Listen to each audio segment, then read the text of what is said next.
क्यों मेरे पीछे पड़ी हो? छोड़ो ना मुझे, खत्म करो बात। जाओगे सब। मेरे पीछे पड़ी क्यों हो बार बार? मैंने कहीं दूसरे से हूँ, मेरी शादी हुई तो कौन पड़ेगा? मैं नहीं पढ़ूंगी तो कौन पड़ेगा? शादी होती है तो तलाक भी होता है। दे देंगे तुमको बहुत जल्दी इंशाल्लाह, परेशान मत हो। जो उखाड़ लूंगा उखाड़ लेना, जो उखाड़ लूंगा उखाड़ लेना, जो उखाड़ लूंगा उखाड़ लेना। बहुत बार मैं रोई, लेकिन मेरी बात नहीं वो सुनी। बोले कि मैं तुम्हें तलाक दूंगा, कभी भी दूंगा। काबा शरीफ से बोले, मेरे पास ऑलरेडी रिकॉर्डिंग भी है।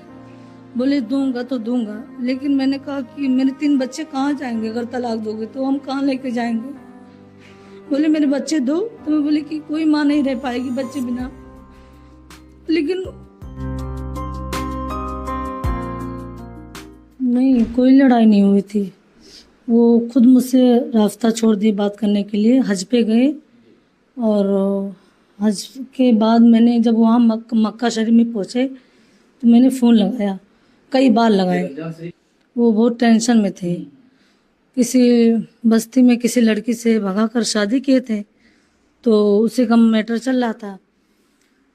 तो वो बहुत ज़्यादा उससे मतलब झगड़ा लड़ाई हुई। वो तलाक मांग रही थी, तो उसको भी तलाक दिए मेरे सामने। और उसके बाद वो बहुत बोले कि मैं बहुत टेंशन में हूँ, ये हूँ, मैं डिप्रेशन में हूँ, मैं उससे बहुत इश्क करता हूँ। मतलब ऐसे कई लड़कियों से वो रास्ता करे, शादी करते हैं, छोड़ देते हैं। गौरवपुर से मतलब ऐसे ही काम चल रहा था उनका, किसी लड़के से बात कर रहे थे। तो मतलब मैं बहुत परेशान हुई, उनको बहुत समझाई ये बात मत करो। 2 बच्चे थे मेरे, एक लड़की लड़का। उसके बाद उन्होंने धमकी मुझे दिया, अगर तुम ऐसे करोगे, मुझे टॉर्चर करोगे तो मैं तुम्हें तलाक दूंगा। तो मतलब मैं बहुत ज़्यादा मुझे टॉर्चर किए। उसके बाद जब मैं फिर बहुत ज़्यादा टेंशन में आई तो फिर केस किया। केस करने के बाद फिर मुझसे वो माफ़ी मांगने लगे और बोले कि ऐसा ख़त्म कर दो शमा, मैं तुम्हें माफ़ कर दूँ। मदीने की कसम भी खाए कि मैं तुम्हें कभी कुछ नहीं कहूँगा और तुम ये ख़त्म कर दो। मैंने वो ख़त्म कर दिया केस। उसके बाद फिर किसी लड़की से रास्ता किए, बस्ती की एक लड़की है कोई, उसको भगा कर शादी उदी किए। उसमें कई लोग हैं उसमें। अहमदुल फत्ता भी है, फ़तेह मोहम्मद भी है। मतलब मैं जिसको जानती हूँ वो ये दोनों तीनों मिलकर, मेरा घर तो सब लोगों ने बिगाड़ दिया, लेकिन अहमदुल फत्ता ने निकाह उसी ने पढ़ा है। और फ़तेह मोहम्मद जो है वो चैनल चला रहा है शहबाजिया, वो उनका दाहिना हाथ है।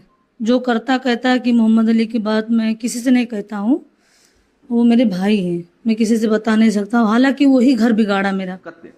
सिर्फ एक बेगुनाह बीवी का दिल नहीं दुखाया, बल्कि पूरे समाज को हिला। मोहम्मद अली की अम्मी और फ़तेह मोहम्मद, अहमदुल फत्ता, ये सब मिलकर साजिश रचे मेरे साथ। मुझे कुछ नहीं पता था, मैं इससे एकदम वो थी।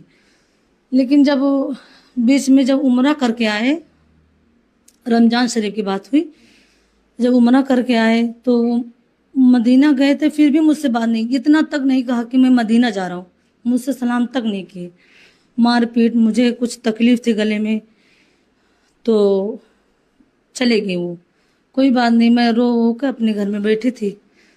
उसके बाद मेरा गला बहुत दर्द हुआ था, ऑपरेशन के लिए मुझे लखनऊ भेजने के लिए कह रहे थे, लेकिन नहीं गई।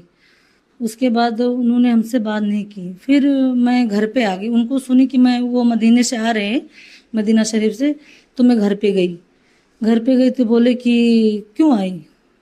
मैंने कुछ नहीं कहा। वो ऊपर गए, लेटे, खाए पिए। उसके बाद नहीं बोले। ईद आ गई, फिर भी नहीं बोले। ईद की जब नमाज़ पढ़ के आए तो थोड़ा मतलब बात हुई। उसके बाद बोले कि मैं जा रहा हूँ सोने। किसी बच्चे से तो कोई ताल्लुक़ मोहब्बत कुछ नहीं।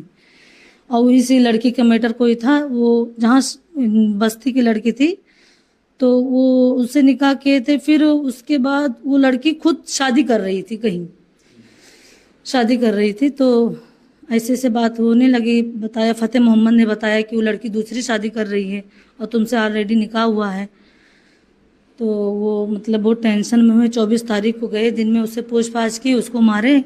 उसके बाद उसको बस मामला बाज गया। उसके बाद लड़की ने मुझे फ़ोन किया कि मोहम्मद अली ने मुझसे ज़बरदस्ती शादी कर रहे हैं मुझसे, और शादी का अगर उनको बचा लो, उनका मतलब बहुत कुछ मुझसे बात बताई। मैंने उनको फ़ोन लगाई कि ऐसे लड़की ने बात मुझसे कर रही थी, क्या बात है, कोई मैटर है? बोले नहीं, तुमको आऊँगा तब बताऊँगा। उसके बाद आए, बोले मैं उससे शादी किया हूँ। फिर मतलब वो लड़की बहुत जिद की कि मुझे तलाक दो, तलाक दो। हालांकि वो मुझे मेरे सामने ही तलाक दिए, उसको तलाक दे दिए।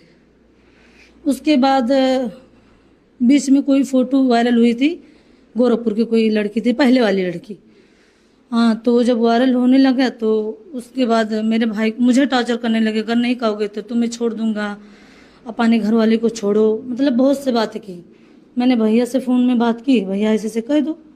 उन्होंने कवर किया बोल के, मैं भैया से बात करके बताई सारी बातें, तो भैया बोले ठीक है मैं कह दूंगा, इसमें क्या है। हालांकि मेरा भाई कवर किया कि मेरी बहन है, और हमारे साथ बहुत ज़्यादा इन्होंने अत्याचार किए, बहुत मुझे टॉर्चर किए।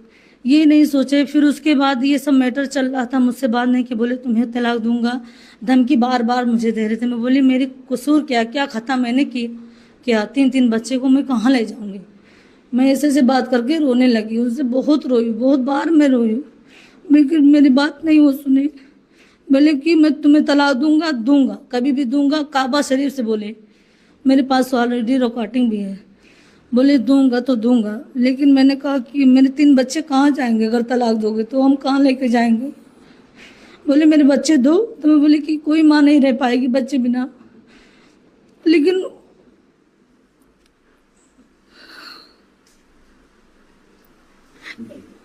जी